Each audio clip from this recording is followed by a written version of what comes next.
नमस्कार दोस्तों, आज हम बात करेंगे महान तपस्वी, करुणा के प्रतीक और सत्य के मार्गदर्शक महात्मा बुद्ध के बारे में, उनके वंश और उनकी दिव्यता के संदेश के बारे में।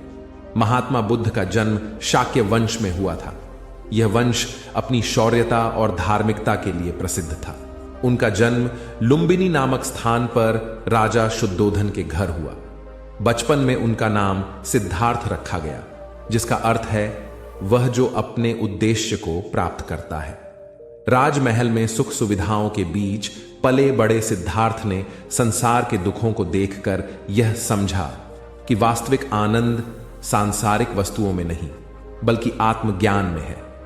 महात्मा बुद्ध का जीवन हमें सिखाता है कि दिव्यता किसी विशेष वंश या स्थान में नहीं, बल्कि हमारी आत्मा की शुद्धता और हमारे कर्मों की पवित्रता में है।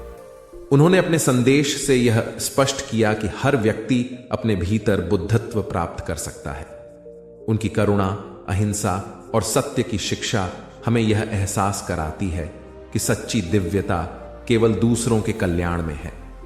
महात्मा बुद्ध ने 4 आर्य सत्य और अष्टांगिक मार्ग के माध्यम से हमें यह दिखाया कि कैसे हम अपने जीवन के दुखों से मुक्ति पा सकते हैं। उनका यह संदेश था कि दुख, उसके कारण और उससे मुक्ति का उपाय हमारे ही भीतर छिपा है। उन्होंने यह भी कहा कि ध्यान, संयम और सेवा के माध्यम से हम अपने जीवन को शांतिपूर्ण और उद्देश्यपूर्ण बना सकते हैं। उन्होंने कभी भी जाति, वंश या धर्म को अपने कर्तव्यों में बाधा नहीं बनने दिया।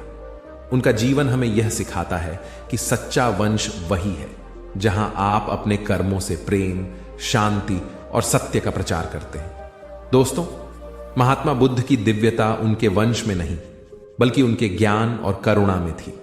उन्होंने हमें यह सिखाया कि असली दिव्यता केवल अपने भीतर झांकने और सत्य को पहचानने में है। अगर हम भी उनके मार्ग पर चलें, तो न केवल हमारा जीवन सार्थक होगा, बल्कि हम अपने चारों ओर एक शांतिपूर्ण संसार का निर्माण कर सकते हैं। तो आइए हम सभी महात्मा बुद्ध के इन उपदेशों को अपने जीवन में अपनाने का प्रयास करें और अपनी आत्मा को दिव्यता की ओर अग्रसर करें। आपके विचार क्या हैं? हमें कमेंट में जरूर बताएं। अगर यह संदेश आपको प्रेरित करता है तो इसे लाइक करें, चैनल को सब्सक्राइब करें और दूसरों तक यह संदेश पहुंचाएं। धन्यवाद। नमो बुद्धाय।